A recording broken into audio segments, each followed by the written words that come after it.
Seja bem-vindo a esse Papo de Terapeuta, onde eu convidei o Anderson para falar sobre dependência química. Seja bem-vindo. O que nós vamos falar hoje? Sobre codependência, o que é a dependência química, fatores biológicos, fatores psicológicos e por aí vai. Muito importante e muito interessante. Vamos ver. Olá, sejam bem-vindos a mais um programa da RS Play. Eu sou o Marco Marzola e você está no Papo de Terapeuta.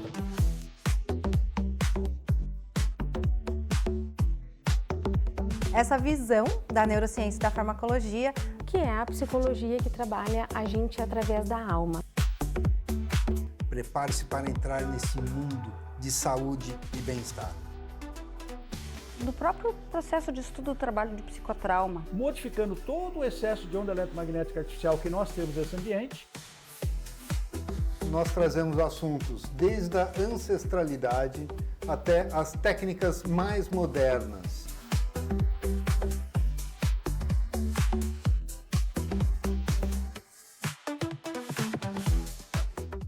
E para falar sobre dependência química, eu convidei o Anderson. Ele tem experiência própria, ele passou por isso tudo, ele tem pós-graduação e ele trabalha com isso no dia a dia, dando palestras, fazendo atendimentos clínicos e tem uma experiência de vida muito importante que nós vamos conhecer agora. Anderson, é um prazer te ter aqui. Seja muito bem-vindo. E eu gostaria que você dissesse um pouquinho da sua experiência de vida, o que te levou para a dependência e o que te tirou dela. Em primeiro lugar, obrigado Marco pelo convite. É um prazer, né? É muito bom estar divulgando o meu trabalho e também fazendo esse trabalho social. Primeiro, o que me levou à dependência química, a gente fala aí sobre alguns fatores que a dependência química é bio, psico, social, né? E também comportamental. Acredito que a parte muito mais psicológica, que é a relação a traumas, e eu nasci com uma deficiência, que é chamada de mielomeningocele, e eu tive, então, problemas que afetaram pés e forma de andar. Uhum. Então, eu acho que isso me levou para que me inserisse, né, no grupo, naquela situação.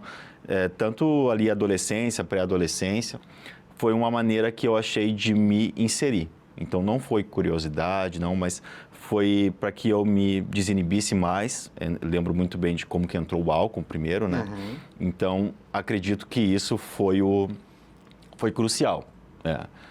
Agora, para sair, tem bastante sobre a autorresponsabilidade, né?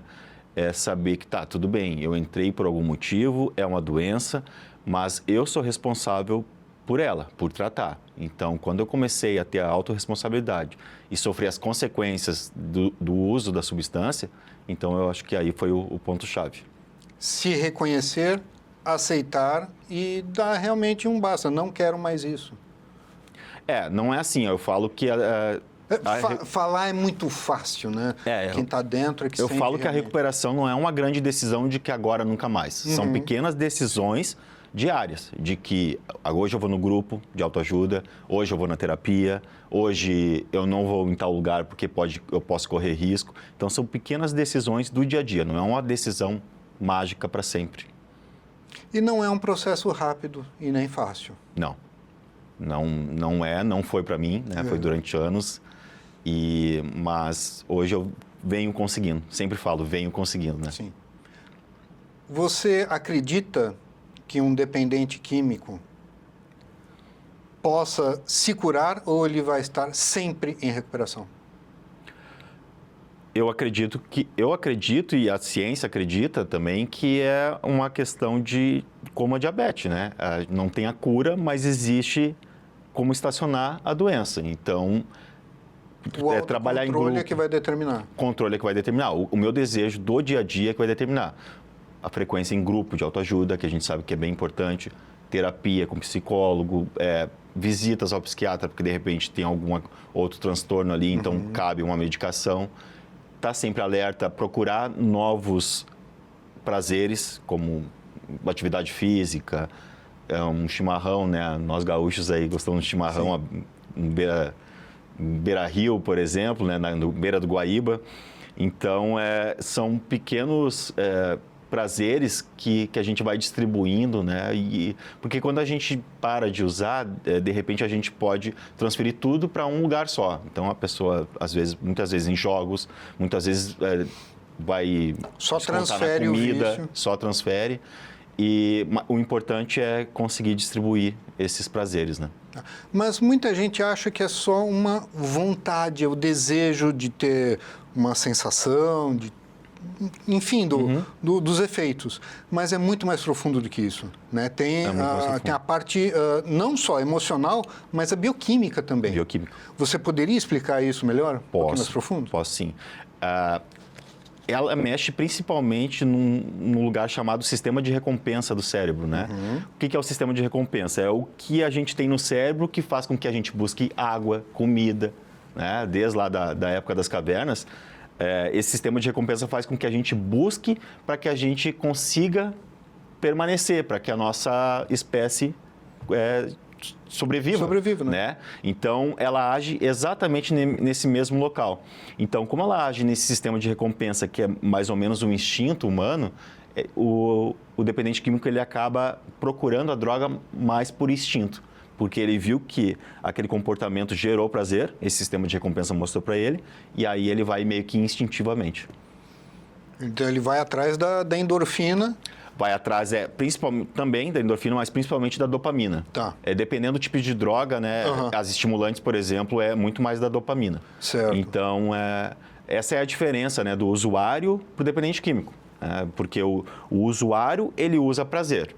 Ele busca o prazer. E o dependente químico, ele busca o alívio da dor. Porque o ser humano nada mais quer do que isso. Você pode explicar um pouquinho melhor essas duas situações? Claro. Existe assim, a linha da normalidade. Nós Sim. temos a linha da normalidade. Quando a gente usa, por exemplo, uma droga estimulante, ela causa prazer, excitação. Exemplos, por favor. Cocaína. Tá. Cocaína é uma droga estimulante. Então, a gente tem a linha da normalidade, a gente pressupõe que acima é a euforia, a alegria e abaixo é depressão, tristeza. Então, quando a gente busca a euforia, usa a droga, a gente fica eufórico. E a gente desce para a normalidade. Até que esse uso vai virando frequente e a gente sobe para a euforia, mas em vez de descer para a normalidade, a gente acaba descendo para a depressão. Então, com o tempo, a gente não busca só prazer, a gente busca o alívio da dor. Tá. Porque com o tempo ele vai causar depressão, os níveis de dopamina vão abaixar, porque a gente está colocando dopamina para fora de uma forma artificial com a droga, porque nós produzimos a dopamina, né? E o cérebro, ele vê assim, bom, o cara está colocando a dopamina artificialmente. Está produzindo muito, então eu tenho eu paro de produzir. Então, quando o meu cérebro para de produzir e eu paro de usar droga, vem a depressão. Sim. Então, eu acabo usando para voltar ao normal. E a partir do momento em que a pessoa, de simples usuário, passa para ser dependente, com certeza ela não percebe isso. E eu sei que tem pessoas que apenas usando uma vez só para experimentar já fica na dependência, né? O que conta aí, né? Conta aqueles fatores que eu falei. Tem fator muito... Bio, psico, social e comportamental. Sim. Né? Qual é o bio? Cada caso é um caso. Isso, biológico tem muito a ver com genética. Pode ser genético. Sim. O psico são traumas, né? O fator psicológico são traumas. De repente, alguns traumas, algumas dores, algumas vontades que a gente teve na infância, algumas crenças que a gente carrega, faz com que a gente tenha algumas dores e aí que a gente busque a droga para se refugiar. Esse é o fator psicológico. O fator social é bem importante, né? Porque se eu vivo entre colegas que também fazem uso, então a probabilidade aumenta. Sim. Né? Só que nenhum fator ele é determinante. Né? Nenhum fator genético é determinante, nenhum fator de traumas é determinante, nenhum fator social é determinante. O que vai determinar é a união... Experimentação. De vários né? fatores. Porque eu sempre falo nos lugares que eu dou palestras, né? Existem vários fatores para que a pessoa tenha predisposição à dependência química. Mas tem um fator que, se ela evitar, não vai existir, que é a experimentação. Se eu não experimento, eu não vou me tornar um dependente químico. Sim. E a sua recuperação, tá? Entre você estar dependente e você poder voltar à vida, quanto tempo demorou? Para você poder sentir que estava tendo uma vida normal, claro, né, em recuperação, sob controle, mas para você se livrar desse sofrimento, quanto tempo demorou? Eu acredito ali a partir do primeiro ano em recuperação, a gente já começa a não viver uma vida em busca de ficar limpo, mas de viver uma vida em busca do melhor. Aí esse para mim, esse foi... Em torno de um ano para... a virada de chave aí, porque até então, ali, entre 6 meses e um ano, a gente fica meio que evitando não usar droga. Tá. E depois a gente começa a viver e nem pensar na droga, a gente só vive, né? Então, a gente sempre fala, nos lugares que eu frequento, que a droga é a cereja do bolo, né? O bolo todo são comportamentos, às vezes são lugares que eu deveria ter evitado e não evito, são gatilhos, né? Esses gatilhos que eu percebo através dos meus 5 sentidos, às vezes olfato, visão, às vezes eu estou olhando um filme e pode ter uma cena que o cara está bebendo, está usando, e isso pode me gerar um gatilho. Então, quanto mais eu me conheço, mais eu conheço os meus gatilhos, mais eu evito. Então, dependência química, recuperação não é força de vontade. As pessoas, não, dessa vez vai, eu tenho força de vontade. Não é isso, são escolhas. Eu tenho estratégias, é como uma ciência qualquer, eu preciso de estratégias. Eu tenho força de vontade, eu quero ser um matemático. O que eu tenho que fazer? Estudar matemática. Então, estudar técnicas de estratégia de enfrentamento, prevenção à recaída, né? Técnicas de manejo de fissura. Isso tudo envolve o que eu trabalho na consultoria em dependência química. O autoconhecimento e o conhecimento das técnicas é o que vai... o conhecimento da droga primeiro, né? da dependência química, mas também o autoconhecimento, porque eu falo muito assim para as pessoas, Anderson, tu deve saber que... Não, às vezes eu não sei, porque o que eu sei da dependência química. Agora, do dependente químico, do indivíduo, aí eu tenho que conhecer ele. Né? Porque, para mim, é um gatilho, alguns comportamentos são gatilhos. Sim. Para quem eu vou atender, muitas vezes não é. Então, as pessoas pensam que isso pode ajudar, porque eu fui independente químico, às vezes não. Às vezes eu posso estar... se eu não me afastar, de repente, desse cliente, eu vou, de repente, estar dando sugestões ali, que são sugestões para mim e não para ele. Sim. Mas o fato de você conhecer por dentro o que é ser dependente, o que é ser usuário, né? Os altos e baixos, conhecer a dor, o sofrimento, a dificuldade da recuperação, isso sim te dá grande vantagem nos tratamentos. Dá com questão à empatia, né? Sim. Eu acho que porque a gente tem... Para a gente conseguir despertar algum tipo de mudança para uma pessoa que está resistente, eu preciso dessa empatia, né? Sim. Eu não posso ficar ali acusando, né, e julgando. Então, a pessoa, quando vem até mim, ela sabe, o Anderson já passou por as deles, né? Então, eu posso me abrir, que o Anderson já ouviu muitas coisas, e muitas coisas ele viu, né? Não só ouviu. Passou por isso. Ele me entende. E aí isso faz com que ele fale mais. E ele falando mais, a terapia tem mais resultado. Sim. Isso acontece comigo também quando eu estou atendendo pessoas com ansiedade ou depressão. Por eu já ter passado por isso, é muito mais fácil de compreender a pessoa. Eu já senti isso. Né? E isso facilita muito, inclusive na troca. A pessoa se abre mais, fica algo bem mais relaxado. Né?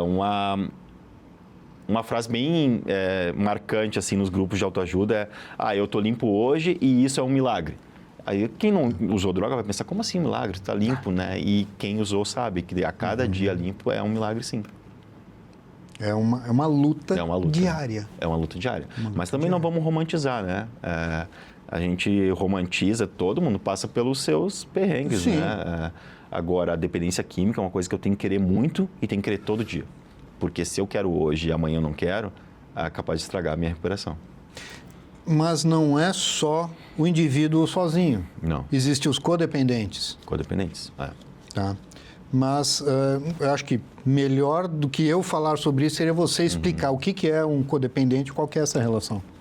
A codependência, né, é quando eu, como indivíduo, eu acabo vivendo a vida do dependente químico. Nesse caso, da dependência química, do dependente químico. Mas eu posso ser codependente emocional, por exemplo. Né? Então, na dependência química é isso. É quando eu deixo de fazer as coisas e, de alguma forma, às vezes eu até facilito a vida, o uso do dependente químico, para que eu me sinta um pouco mais... eu estou devendo, né? Muitos pais, de repente, têm essa impressão de que, eu deixei a desejar. Então, por deixar a desejar, acaba facilitando o uso do filho. O importante Ou às vezes vê que o filho está ali sofrendo, tem abstinência, dá um dinheiro, deixa sair de casa. Isso é codependência, né? É como se fosse ali dar a tela para a criança que não pode estar, né, exposta à tela, mas que ela não incomoda, né? Então, é muitas vezes isso, assim, tem que ser firme. E que não é fácil. Não é fácil. Você está vendo ali o seu companheiro, companheira, filho, esposo, um pai, quanto mãe, mais... E ver ali sofrer e segurar, apertar. Eu costumo falar sobre aquela técnica, né? Que quanto mais a gente está próximo de um quadro, menos a gente consegue enxergar do quadro, né? Sim. Quanto mais a gente se afasta, mais a gente consegue enxergar o todo.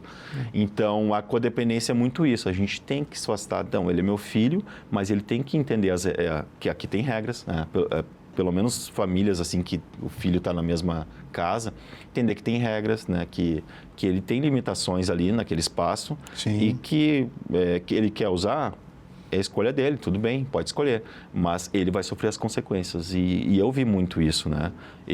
Chegou uma parte da minha vida que usou internação involuntária. E não tinha essa de, eu não sabia. Não, tu sabia sim, tu já se internou algumas vezes e tu sabia que se tu usasse, ia voltar a compulsão. Então, agora, tu quer te internar? Às vezes eu falava, não, eu vou conseguir sozinho. Aí eles viam que não ia conseguir... eu pedindo ajuda, então vinha um resgate, me levava para um lugar involuntário e ali eu ficava. Tá. E é comum várias e várias internações, né? Ou não? O que eu posso dizer, assim, não existe um modus operandi, né? Sim. Eu conheço pessoas que, às vezes, não se internou, foi para um grupo e ficou tudo bem, foi com a psicóloga, encontrou uma espiritualidade e ficou bem. E tem o meu caso, que eu já fui internado algumas vezes, né? Então, cada um tem o seu processo. Isso é o que eu mais vejo. Pessoas que vão e voltam, vão e voltam, vão e voltam. Apesar de eu relutar para falar assim, né? Mas é o mais comum. É o mais comum.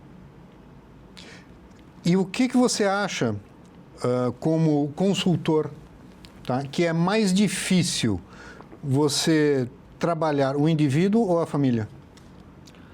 O que te dá mais trabalho? Sem dúvida nenhuma, a família. A família. A família. Porque, para mim, né? Sim. Porque eu conheço a parte ali de... Eu nunca tive um familiar. Tá. Né? Eu nunca tive um familiar numa situação que eu quisesse que ele... Porque é muito difícil. Por que eu preciso desse afastamento emocional, né? Porque eu tenho que entender que a dor dele é a dor dele. Você tem que como chegar, terapeuta, você tem que parar na simpatia, não entrar na empatia, né? Porque daqui a pouco chega uma sessão e eu perguntei como é que tá. Ele fala que recaiu e eu senti essa dor, eu vou acabar ficando bravo com ele, não vou conseguir ajudar. Sim. Então, é por isso mesmo que familiares não conseguem ajudar tanto. Porque eles saem da dor do dependente químico e acabam a dor dele. Né? Um pai que quer que o filho pare de usar e o filho chega dizendo que recaiu, é a dor dele que ele está sentindo, não é a dor do filho. Né? Ele não consegue separar isso. E para você ajudar essas pessoas, tá? Como é que é? Tem uma base, tem um padrão de atendimento, de tratamento? Ou cada caso é realmente único, totalmente personalizado? Cada caso é único, mas o que tem como base, assim?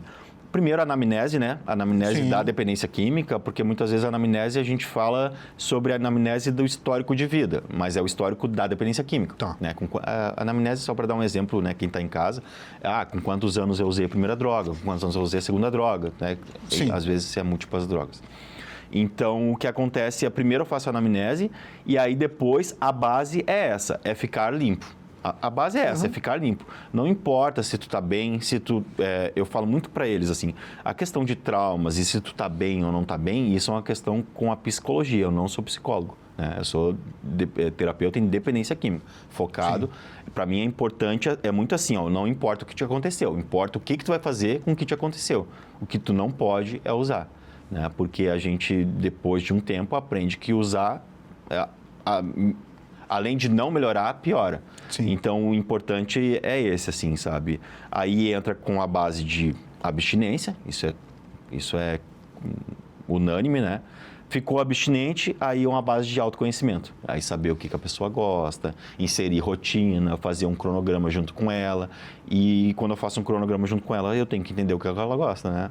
Eu vou botar um cronograma para te tocar um violão. A pessoa não sabe tocar violão, né? Então eu tenho que entender, eu tenho que conhecer a pessoa. E essa aí é a segunda parte.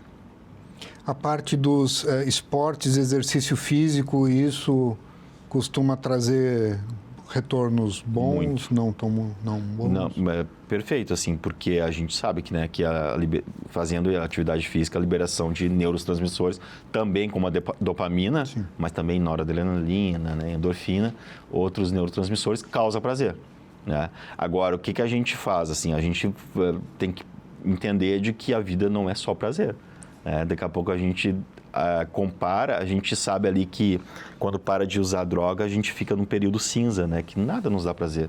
Porque a droga, ela nos estimulava muito, era muita dopamina. Então, qualquer nível de dopamina que seja abaixo dela, fica nula, né? Então, a gente passa por um período cinza, passa um período que não vai ter muito prazer, que a gente vai fazer as coisas porque tem que fazer. E eu acho que essa é a vida de adulto, né? É fazer porque tem que fazer, não porque vai ganhar alguma coisa. Porque a droga era muito isso. A droga é atalho, responsabilidade, né? assumir as responsabilidades. Né? Porque assim, quando... ali desde a adolescência, que eu olhava os meus irmãos, os meus pais, o que eu queria? Eu queria, assim, entrar na faculdade, me formar, eu queria achar alguém, ter um relacionamento duradouro. Mas essas coisas levam anos, né? A gente precisa, as coisas para ter recompensa, precisa de um tempo. E a droga é isso. A droga é aprender a fazer atalhos. E não tem atalho na recuperação, né? Tem que passar pelo período ruim, sim, e para conquistar os melhores dias, né? Eu acho que é mais ou menos assim. Não querer mascarar, fugir, Não. tem que enfrentar e ser sincero consigo mesmo, né? Principalmente. Tô ruim, não tô bem, ruim. Isso tô com vontade. A gente fala de 3 princípios espirituais para a recuperação, que é honestidade, boa vontade e mente aberta. Tá. Honestidade para dizer, olha, não estou bem, às vezes para a família. Sim. E também uma dica para a família é quando não estou bem, não quer dizer eu recair, né? Porque muitas vezes as pessoas têm receio de falar, porque quando dizem que não estão bem, a família já liga o alerta e já ficam preocupados demais. Então, a preocupação exacerbada também pode atrapalhar, né, a recuperação do dependente químico. E qual o papel das terapias integrativas na recuperação do indivíduo? Totalmente, assim, porque autoconhecimento é uma delas, né? Porque as terapias integrativas, ela tem a ver com isso, né? E quando eu falo, né? Eu estou aqui falando para um terapeuta e expondo a minha vida, eu acabo pensando, mas faz sentido isso? Né? Faz sentido. E quando eu falo alto, eu também estou ouvindo, né? Porque a partir do momento que eu estou te falando, eu também estou ouvindo.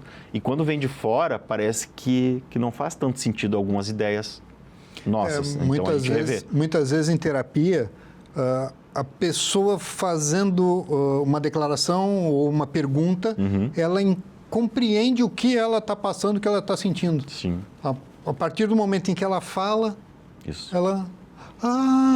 entendi. Não precisa nem responder. E às vezes, assim, o papel do terapeuta é pegar essas ideias, organizar, Sim. levar de volta para ele, e aí ele vai pensar assim, bom, desse jeito não faz tanto sentido assim. Diversas técnicas para... Aí ele ouve, bom, não faz tanto possível. sentido isso que eu estava pensando. E aí revê. E aí mexe em crenças, tudo mais. Assim. E a parte da recuperação dos alcoólicos é muito diferente? Não é diferente, mas é mais difícil. Porque mais difícil, os gatilhos, né? Tá. Porque é uma droga social. Sim. Os gatilhos são bem maiores. Eu falei em cocaína, vou falar de novo. Eu não vejo cocaína em toda a esquina. Sim. Agora, bar, álcool, até as... Cerveja, vinho, champanhe. Propagandas. Então, a gente tem uma cultura que faz com que isso seja mais difícil, né? Certo. Mas ela é igual. O que a gente tem que cuidar mais, porque o álcool e a heroína são as únicas drogas que em abstinência pode matar. Né? Então, eu tenho que cuidar por causa disso. Porque como o álcool é uma droga depressora, ela ajuda no teu nível de ansiedade. E sem ela, a ansiedade pode ficar muito grande e acabar tendo convulsões e, se não é cuidado, pode vir a óbito. Então, se entra ali com algum benzodiazepínico, né? Aí vai ser tratado com um psiquiatra. Aí é o psiquiatra que vai... Mas geralmente se entra com um remédio que te abaixe um pouco a ansiedade. Para você que está em casa, tem um número que está aparecendo aqui na tela, o contato do meu WhatsApp, o contato do meu Instagram. Se você tiver dúvida, se você quiser tirar alguma informação, algo mais, você pode pedir para entrar no grupo VIP do Papo de Terapeuta e lá você vai ter dicas, informações, você vai ter acesso a vários convidados, a vários assuntos que só ali você pode ter acesso. São informações exclusivas para o grupo de terapeuta, para o grupo VIP do Papo de Terapeuta. E, Anderson, estamos chegando no finalzinho do programa. Eu gostaria que você desse o recado, tá? Aquela mensagem final, o mais importante para quem está nos assistindo. Deixa eu dar para aquela câmera. É uma batalha assim, que não é vencida sozinho. Pedir ajuda é essencial. É por isso que a gente fala muito em grupos, né? Porque quando eu vou num grupo de autoajuda, eu encontro ali pessoas que estão limpas há anos. Então, é muito mais sobre aonde eu quero chegar. E quando eu vou lá e tem pessoa que, de repente, recaiu na noite passada e está falando sobre o que está passando naquele momento, eu lembro, né? Eu lembro que eu não quero voltar para lá. Então, pedir ajuda é essencial. A família, né? A base, esse apoio. E vai vir de família, alguns não têm família, mas pode vir de um terapeuta, de um psicólogo. Sim. Isso é essencial, né? Se eu estou hoje aqui e conseguindo falar sobre isso de uma maneira muito mais... que eu reconsiderei e que eu elaborei tudo isso, foi por causa de uma ajuda de um terapeuta e principalmente da família. Sim. Não, muito obrigado. Foi um excelente discurso, tudo que você falou, tudo que você trouxe aqui, com certeza vai ajudar muita gente. Obrigado. Gratidão. Muito obrigado. Obrigado. E para você, até o próximo Papo de Terapeuta. Olá, sejam bem-vindos a mais um programa da RS Play. Eu sou o Marco Marzola e você está no Papo de Terapeuta.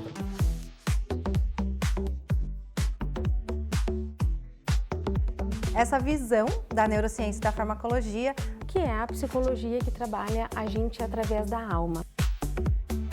Prepare-se para entrar nesse mundo de saúde e bem-estar. do próprio processo de estudo do trabalho de psicotrauma. Modificando todo o excesso de onda eletromagnética artificial que nós temos nesse ambiente. Nós trazemos assuntos desde a ancestralidade até as técnicas mais modernas.